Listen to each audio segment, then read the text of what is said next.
Hello everyone, welcome back to my channel. इस video में हम पढ़ने वाले हैं क्लास 12th का हिस्ट्री का theme number 10 colonialism and the country side का पार्ट नंबर 3। ठीक है, तो इसमें हमारा जो टॉपिक है वो है a revolt in the country side, the Bombay Deccan. ठीक है, तो हम इस डेक्कन पार्ट को पढ़ने वाले हैं।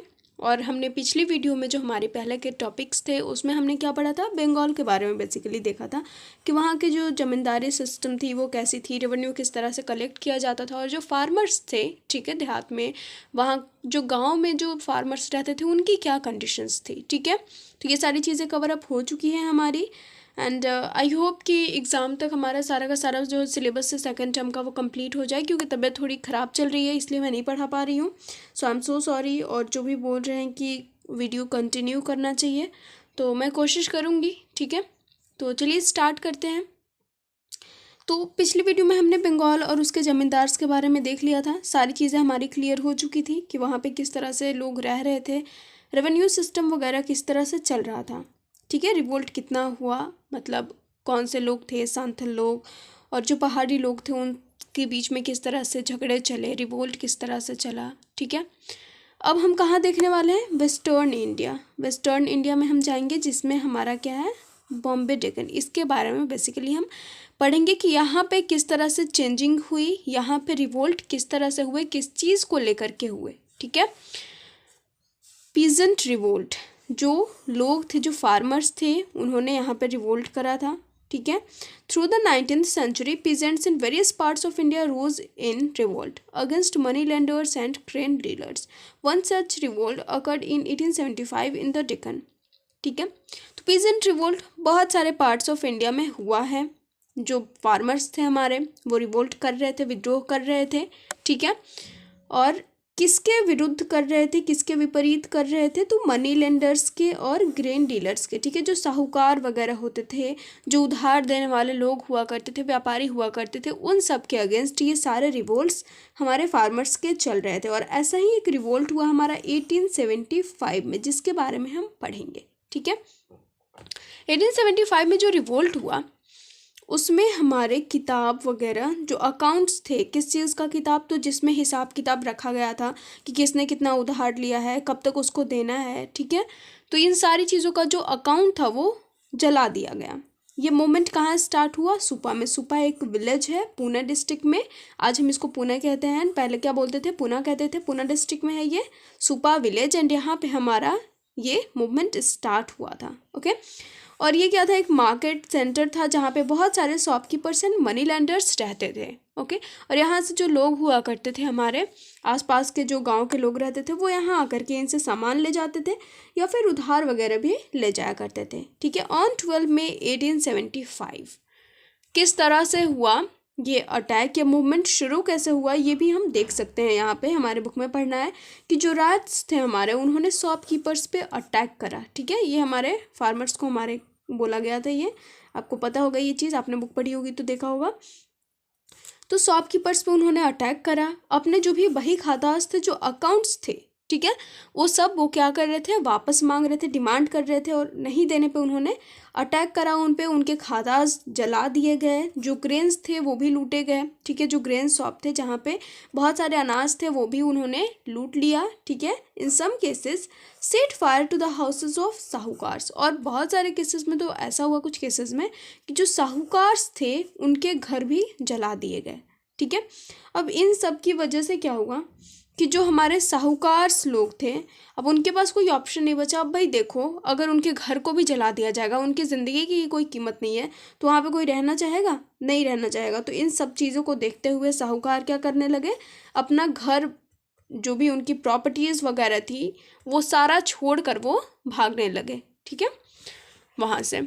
अब देखो, ये जो हमारा रिवोल्ट था, ठीक है, वो पूना से लेकर के अहमदनगर तक फैल गया फर्दर टू नेक्स्ट मंथ। ठीक है, अगले 2 महीनों तक के बीच में ये पूना से कहाँ पहुँच गया, अहमदनगर पहुँच गया। और जो हमारा एरिया था वो 6500 स्क्वायर किलोमीटर का लगभग था। ठीक है, इतने एरिया में हमारा जो रिवोल्ट था वो फैला, लगभग 30 विलेज इसके अंडर में आ गए, इससे अफेक्ट हुए। ठीक है, इस अटैक से, इस मूवमेंट से। आप सोच सकते हो 30 विलेज कितना ज़्यादा हो गया हमारा। Pattern was the same everywhere, हर जगह पे ये पैटर्न सेम था, मतलब भाई खाताज की डिमांड करी जा रही थी और नहीं देने पे खाताज को जला दिया जा रहा था, ज़बरदस्ती ग्रेन लूटे जा रहे थे और हाउसेस में, साहूकार्स के हाउसेस में, ठीक है, आग लगा दिया जा रहा था। साहूकार्स फ्लेड द विलेज, अब साहूकार्स क्या करने लगे, हमने पहले भी देख लिया यहाँ पे कि साहूकार क्या करने लगे, गांव को छोड़ करके जाने लगे, कुछ अपनी थोड़ी बहुत अपनी प्रॉपर्टीज़ अपने साथ लेकर के और बाकी की छोड़ करके, ठीक है, क्योंकि प्रॉपर्टीज़ से बढ़ करके क्या है, मतलब उनका जो जान है वो प्रॉपर्टीज़ से बढ़ करके है, ठीक है, इसलिए वो भागने लगे। अब देखो इसको कंट्रोल करने के लिए जो हमारी ईस्ट इंडिया कंपनी थी बोल सकते हैं हम, उसने क्या करा, पुलिस पोस्ट एस्टैब्लिश्ड करे गए, ठीक है, troops were quickly called in, जो ट्रूप्स थे वो जल्दी से बुलाए गए, पुलिस वहाँ पे एस्टैब्लिश करे गए उस गांव में। 951 पीपल को लगभग अरेस्ट किया गया जो अटैकर्स थे, ठीक है, जो गांव के लोग थे जो अटैक कर रहे थे रायट्स, उनको 951 लगभग उनकी संख्या थी जिनको अरेस्ट किया गया। बहुत सारे लोगों को और भी सज़ा भी दी गई, ठीक है, तो ये सारी चीज़ें हुई और इन सब चीज़ों को कंट्रोल करने में, इन लोगों को कंट्रोल करने में बहुत सारे, मतलब कुछ सेवरल मंथ्स लगे, ठीक है, कुछ महीने लगे गए, मतलब इतनी आसानी से ये लोग कंट्रोल में नहीं आए। तो ये हमारा हो गया, ओके, कंप्लीट हो गया हमारा। उसके बाद हम देखेंगे a new revenue system. New revenue system, इसमें क्या हुआ, नया रेवेन्यू सिस्टम में क्या आया हमारा। As British rule expanded from Bengal to other parts of India, new systems of revenue were imposed. तो ब्रिटिश रूल बंगाल से अदर पार्ट्स ऑफ इंडिया में भी फैला, तो न्यू रेवेन्यू सिस्टम लगाए गए, ठीक है। तो पहले तो हमने देखा था कि परमानेंट सेटलमेंट हमारा आया था बंगाल में, लेकिन ये बंगाल के अलावा जो दूसरे हमारे रीजन्स थे वहाँ पे इसको लागू नहीं किया गया। और रीज़न आपको बहुत अच्छे से पता है कि क्यों नहीं लागू किया गया होगा, क्योंकि अगर आगे जा कर के जो फसल है उसमें बढ़ोतरी होती है, अगर एग्रीकल्चर पे जो हमारे इन्वेस्ट कर रहे हैं हम, अगर हमें उससे ज़्यादा मिलता है, ठीक है, हमारा इनकम ज़्यादा होता है, तो जो परमानेंट सेटलमेंट है उसके तहत जो हमारी ईस्ट इंडिया कंपनी होगी उसको ज़्यादा रेवेन्यू नहीं मिलेगा, उसको जितना फिक्स किया गया है रेवेन्यू उतना ही दिया जाएगा, चाहे हमारी फसल कम हो या ज़्यादा हो, ठीक है। तो इसलिए ये परमानेंट सेटलमेंट हर जगह पे लागू नहीं किया गया। अब इसके पीछे रीज़न यहाँ पे देखो लिया हुआ है, after 1810 agriculture prices rose, agriculture के जो प्राइसेस थे वो हाई हुए, increase the value of harvest produce था वो इंक्रीज हुआ उसका value, and enlarging the income of the Bengal zamindar, ठीक है। तो ये रीज़न है हमारा एक, जिसकी वजह से परमानेंट सेटलमेंट हर जगह पे नहीं लगाया गया, ठीक है। So in the 19th century temporary revenue settlement were made. अब देखो सेटलमेंट, टेम्पररी रेवेन्यू सेटलमेंट बनाए गए, परमानेंट नहीं। तो टेम्पररी में क्या हुआ, टेम्पररी में हुआ ये कि जिस तरह से फसलें होंगी उसके अकॉर्डिंग रेवेन्यू लगाया जाएगा, उसके अकॉर्डिंग कर वसूला जाएगा, ठीक है। डेविड रिकार्डो इकोनॉमिस्ट थे ये, इंग्लैंड के, ठीक है, इंग्लैंड के बहुत ज़्यादा जाने माने, by the 1820s a celebrated figure in England, ठीक है। According to Ricardian ideas, a land owner should have a claim only to the average rent that prevailed at a given time, ठीक है। तो एक एवरेज रेंट यहाँ पे इनके according, Ricardian ideas के अकॉर्डिंग क्या था कि एक एवरेज रेंट होगा, ठीक है, और एक गिवन टाइम के लिए, मतलब परमानेंट सेटलमेंट में हमारा हमेशा के लिए था, और इसमें क्या है कि एवरेज रेंट होना चाहिए एक एवरेज टाइम के लिए, ठीक है। और जो हमारे देखो many British officers in India thought that the history of Bengal confirmed Ricardo's theory, और यहाँ पे जो हिस्ट्री ऑफ बंगाल है बहुत सारे में हमारे ऑफिसर्स को ये लगा भी कि जो बंगाल है वो इस चीज़ को कन्फर्म कर रहा है, ठीक है, रिकार्डोज थ्योरी को, okay. Ryotwari settlement, revenue system that was introduced in Bombay Deccan. Ryotwari settlement हमारा आया न्यू रेवेन्यू सिस्टम में, रेवेन्यू सिस्टम है ये that was introduced in the Bombay Deccan, ठीक है। तो बॉम्बे डेक्कन में कौन सा रेवेन्यू सिस्टम इंट्रोड्यूस्ड हुआ था, यहाँ पे हम देख सकते हैं क्या हमारा Bombay Deccan, okay. Revenue was directly settle with road, directly road जो फार्मर्स थे उनसे ये था। Average income from different soils were estimated, अलग अलग सॉइल से अलग अलग इनकम, एवरेज इनकम था, ठीक है, मतलब हर चीज़ को देखते हुए यहाँ पे रियोतवारी सेटलमेंट आया था। लैंड्स वर रिसर्वेड एवरी 30 ईयर्स, और एवरी 30 ईयर्स में लैंड्स को रिसर्वेड किया जाएगा और उसके अकॉर्डिंग फिर से जो हमारा रेवेन्यू सिस्टम है वो लाया जाएगा, ठीक है। मतलब चेंजिंग इसमें होती रहेगी, और परमानेंट सेटलमेंट में ऐसा बिल्कुल भी नहीं था। ओके, अब हमारे पास आगे क्या है,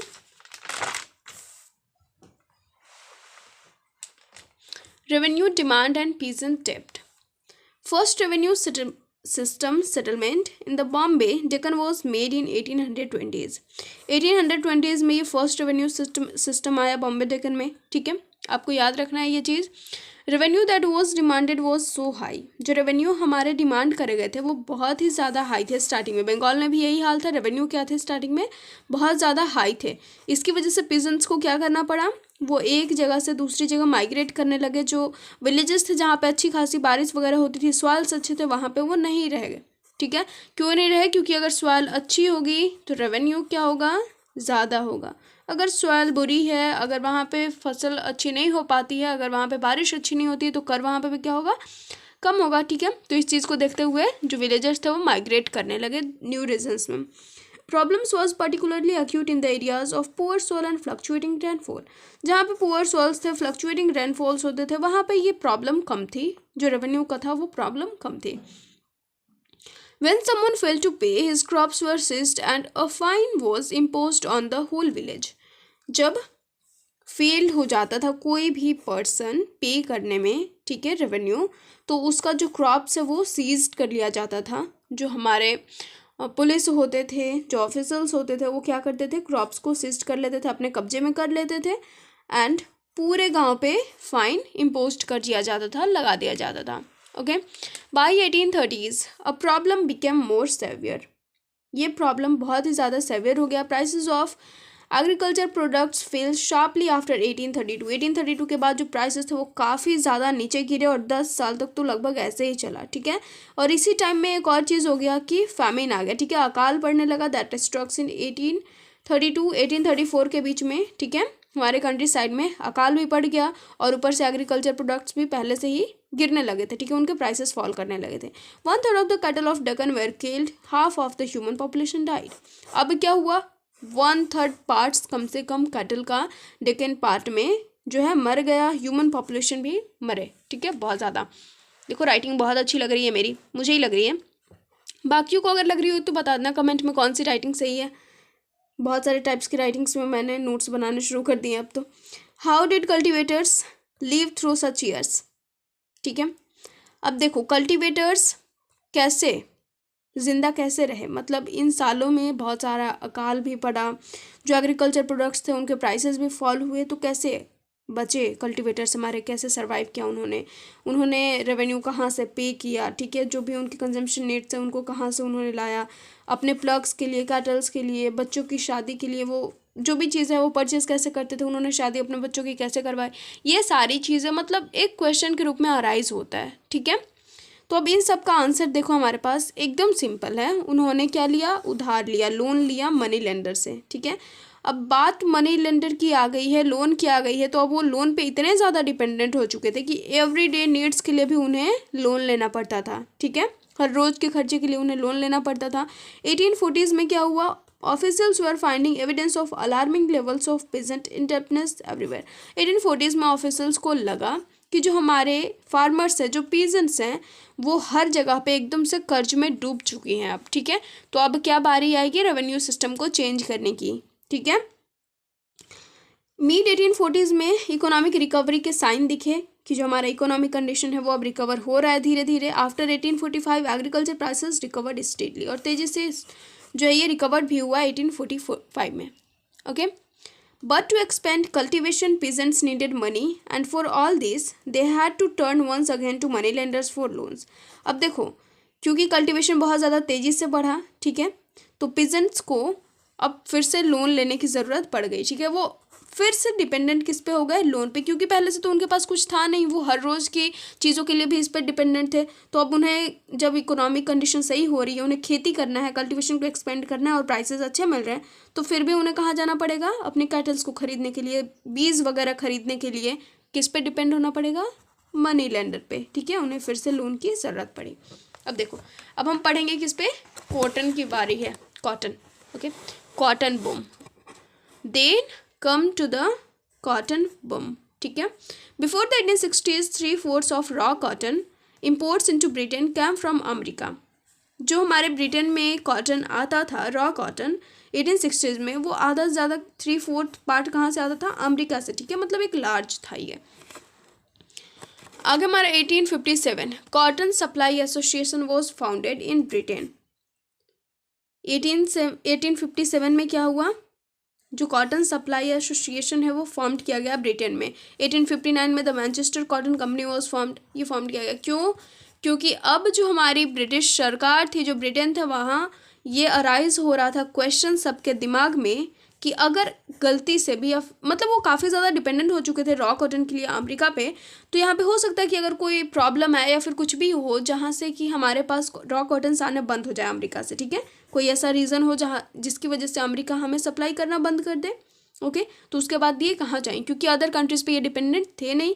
तो अब दो यहाँ पे इस्टेब्लिश्ड करे गए, ठीक है, और इनका ऑब्जेक्टिव क्या था, कॉटन प्रोडक्शन को इंक्रीज करना every parts of the world, ठीक है, अपनी कंपनी के ग्रोथ के लिए। तो अब एवरी पार्ट ऑफ वर्ल्ड कहने का क्या मतलब है, जहाँ पे सुटेबल क्लाइमेट होंगे, सुटेबल सॉइल होंगे, वहीं पे हो सकते हैं, तो वो उन्हें कहाँ मिल गया, हमारे इंडिया में, ठीक है। Could supply cotton to Lancashire if the American supply dried up. अब अमेरिकन सप्लाई ड्राइड अप हो जाएगा, सूख जाएगा, मतलब ख़त्म हो जाएगा, तो कॉटन सप्लाई कौन कर सकता है, इंडिया कर सकता है, ठीक है, उन्हें ये मिल गया। यहाँ की सॉइल, यहाँ की क्लाइमेट, सब कुछ उनको अपने हिसाब से मिल चुका था। अब देखो अमेरिकन वॉर स्टार्ट हो गया, जैसा कि उन्होंने सोचा था कि अगर ऐसा हो जा जिसकी वजह से अमेरिका ना सप्लाई कर पाए, तो उन्होंने इंडिया को चुन लिया था, लेकिन 1861 में ऐसा हो भी गया, ठीक है। अमेरिकन वॉर स्टार्ट हुआ, यहाँ पे civil war.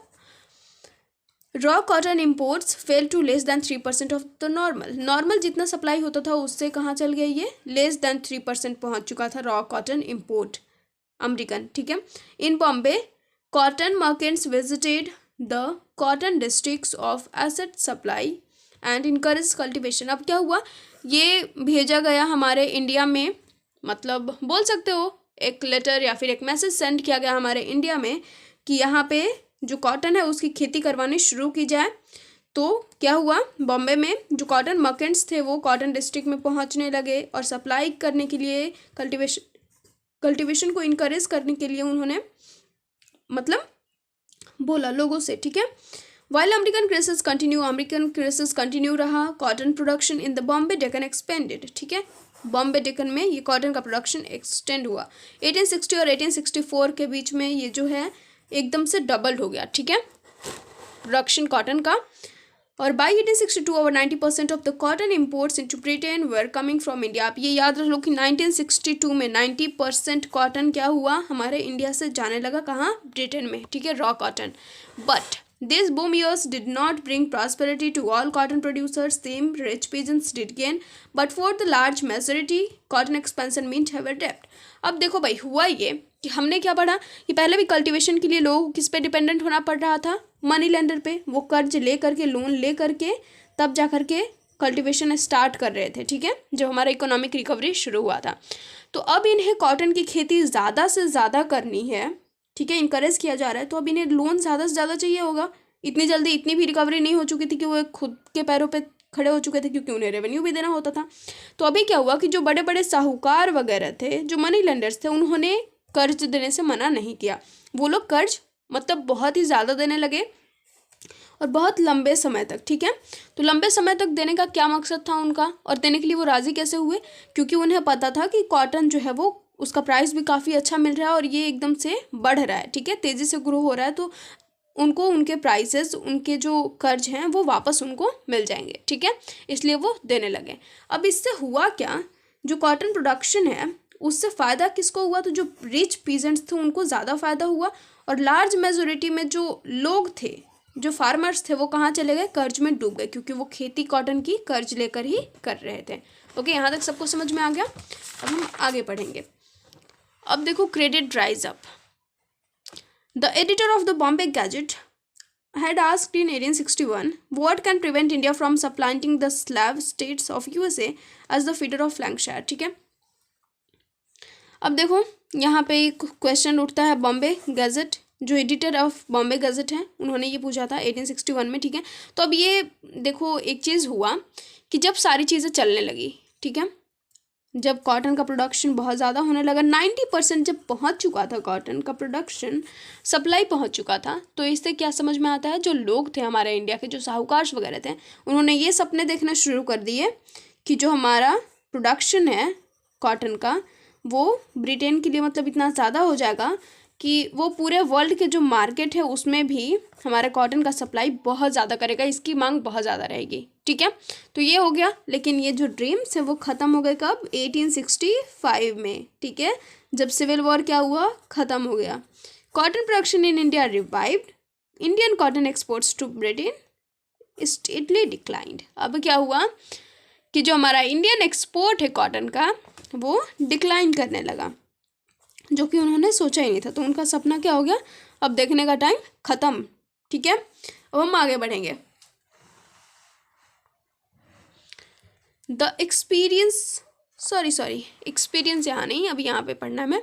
World credit rise of the very demanded increase, new settlement demand increase from 50 to 100%, prices were falling, cotton fields disappearing, ryots money lender refuse loans. अब देखो इसका क्या मतलब है, ये बस क्या लिखे हुए हमारे कीवर्ड्स हैं, ठीक है। तो जब क्रेडिट राइज अप हुए, मतलब क्रेडिट देने से, लोन देने से जब लोगों ने, मनी लेंडर्स ने मना किया, ठीक है, और क्या हुआ, जो रेवेन्यू डिमांड है वो इंक्रीज़ हुआ, नया सेटलमेंट आया, क्योंकि हमारा क्या चल रहा था, टेम्प्रेरी सेटलमेंट था। तो सेटलमेंट जो हमारा रेवेन्यू सिस्टम है वो कभी भी चेंज हो सकता है, और जो नया रेवेन्यू सिस्टम आया उसमें क्या हुआ, जो डिमांड था रेवेन्यू सिस्टम का वो 50 से कहाँ पहुँच गया, डायरेक्टली 100%, मतलब दुगना हो गया। तो अब दुगना कैसे दे सकते हैं रेवेन्यू, बहुत मुश्किल होगी। प्राइसेस भी फॉल कर चुके थे कॉटन की सप्लाई, क्योंकि हो नहीं रहा था। कॉटन फील्ड्स भी अब डिसअपियर होने लगे थे, और रॉयल्स किस पे कम्प्लीटली डिपेंडेंट थे, मनी लेंडर्स पे। पहले भी कर्ज ले रहे थे, कॉटन के टाइम भी कर्ज ले रहे थे, और अभी भी कहाँ पे डिपेंडेंट है, ये मनी लेंडर्स पे। और मनी लेंडर्स ने यहाँ पे क्या किया, रिफ्यूज कर दिया लोन देने से, क्योंकि पहले का लोन भरा नहीं गया था, और अभी तो उन्हें बिल्कुल भी यकीन नहीं था कि उन्हें वापस उनका जो पैसा है वो मिलेगा, क्योंकि कहीं से भी कुछ दिख नहीं रहा था, क्योंकि एग्रीकल्चर के प्राइसेस रोज़ नहीं कर रहे थे, ठीक है, कॉटन सप्लाई भी बंद हो चुका था, तो कैसे वो यकीन करते कि उन्हें उनका पैसा वापस मिल जाएगा, ठीक है, इसलिए उन्होंने रिफ्यूज़ कर दिया लोन देने से। द एक्सपीरियंस ऑफ इनजस्टिस, अब देखो आगे क्या पढ़ना है मैं।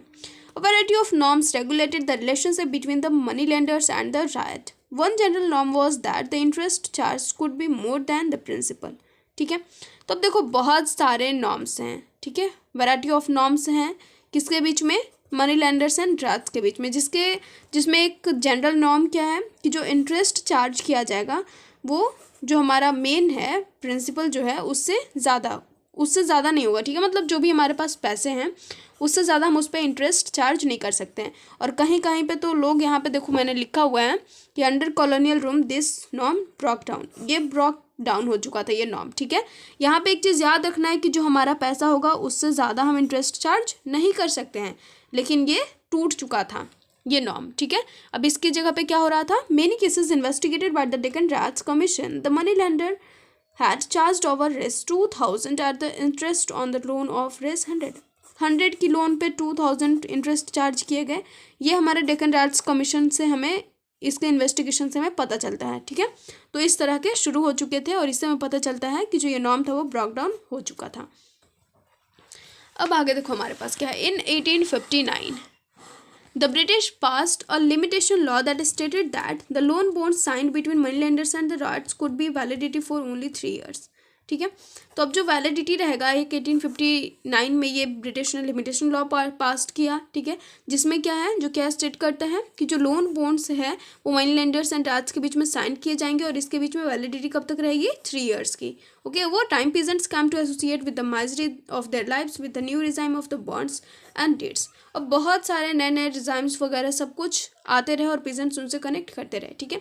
अब यहाँ पे एक चीज़ पता है क्या, हमारे पास एक चीज़ हमारे पास ये है कि ये सारी चीज़ें नए नए लॉज क्यों आने लगे, और ब्रॉक डाउन होने से हमें क्या पता चलता है कि जो मनी लेंडर्स थे वो अब धोखाधड़ी करना शुरू कर चुके थे।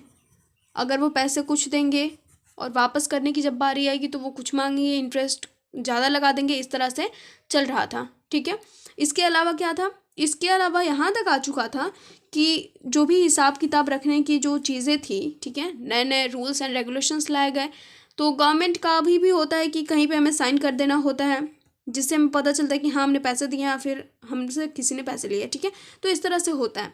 तो जो मनी लेंडर्स थे उन्होंने क्या करना शुरू कर दिया कि वो पेपर्स पे जो है, आपको पता होगा कि पहले के लोग पढ़े लिखे ज़्यादा नहीं होते, तो उनसे अंगूठे का निशान लिया जाता था, तो वो अंगूठे का निशान लगवा लिया करते थे।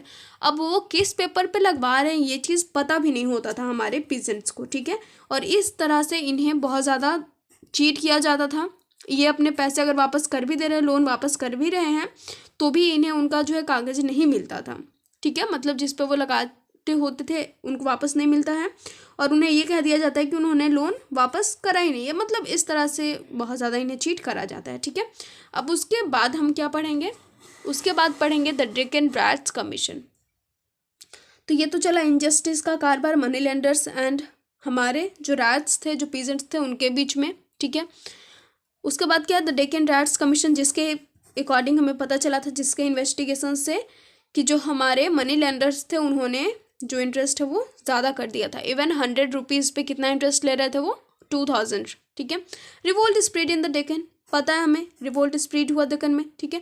और स्टार्टिंग में जो गवर्नमेंट थी हमारी वो बिल्कुल भी सीरियस नहीं थी, लेकिन जो गवर्नमेंट ऑफ इंडिया है उसे क्या याद आया, 1857 का रिवोल्ट, जिसकी वजह से वो बहुत ज़्यादा परेशान हो गई, और उसने गवर्नमेंट ऑफ बॉम्बे को ये प्रेशराइज किया कि वो एक सेटअप करे कमीशन को, ठीक है।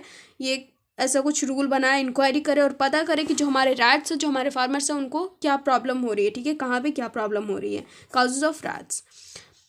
Commission produced a report that was presented to the British Parliament in 1878। 1878 में ब्रिटिश पार्लियामेंट में एक रिपोर्ट प्रेजेंट करा गया और इसी को कहा गया डेक्कन रायट्स रिपोर्ट, ओके। अब देखो इस कमीशन ने क्या क्या किया, किस तरह से इंक्वायरी की, ठीक है। तो ये डिस्ट्रिक्ट में गए जहाँ पे रैट्स फैले हुए थे, इन्होंने जो रैट्स थे हमारे उनके स्टेटमेंट रिकॉर्ड किए, साहूकार के स्टेटमेंट, जो आई विटनेसेस थे उनके सबके स्टेटमेंट रिकॉर्ड किए, ठीक है। स्टैटिस्टिकल डेटा भी कलेक्ट किया इन्होंने, रेवेन्यू रेट्स पे, प्राइसेस, इंटरेस्ट रेट, हर रीज़न का, अलग अलग रीज़न का इन्होंने सब कुछ उसकी इन्वेस्टिगेशन की, ठीक है। And collected the reports sent by the district collectors, ठीक है। और सारी चीज़ें उन्होंने कलेक्ट करी। तो ये सारी चीज़ें किस में हुई, हमारी डेक्कन ब्रैड कमीशन इसमें हुई, ठीक है। मतलब इस कमीशन ने इन सारी चीज़ों को इन्वेस्टिगेट करा, सारी चीज़ों को जानने की कोशिश करी। क्यों? क्योंकि उन्हें डर लग रहा था कि 1857 की तरह अगर रिवोल्ट हुआ तो बहुत ज़्यादा मुश्किल आ जाएगी। तो ये सारी चीज़ें थी हमारी, और ये चैप्टर हमारा कम्प्लीटली ख़त्म हो चुका है। आई होप आपको समझ में आ गया होगा। मिलते हैं नेक्स्ट वीडियो में। Don't forget to like, comment, share and subscribe. अगर आपको अच्छी लगेगी वीडियो तो, समझ में आ जाएगा तो, ठीक है। तो मिलते हैं नेक्स्ट वीडियो में गाइज़, और जल्दी ही जो भी हमारे ज्योमोफोलॉजी पढ़ने वाले स्टूडेंट्स हैं, आप लोगों को नहीं पढ़ना है ज्योमोफोलॉजी, तो वो भी मैं जल्दी स्टार्ट कर दूँगी। और बाकी के जो भी हमारे सब्जेक्ट्स हैं 12th वाले, जो सेकंड टर्म में आने वाले हैं, जैसे ज्योग्राफी, और ज्योग्राफी का फर्स्ट बुक हमारा कंप्लीट हो चुका है, बस इसके हमारे 2 या 3 चैप्टर बचे हुए हैं, और इकोनॉमिक्स हमारा बचा रहेगा, ठीक है, और सिविक्स, ठीक है। तो जल्दी कंप्लीट हो जाएगा।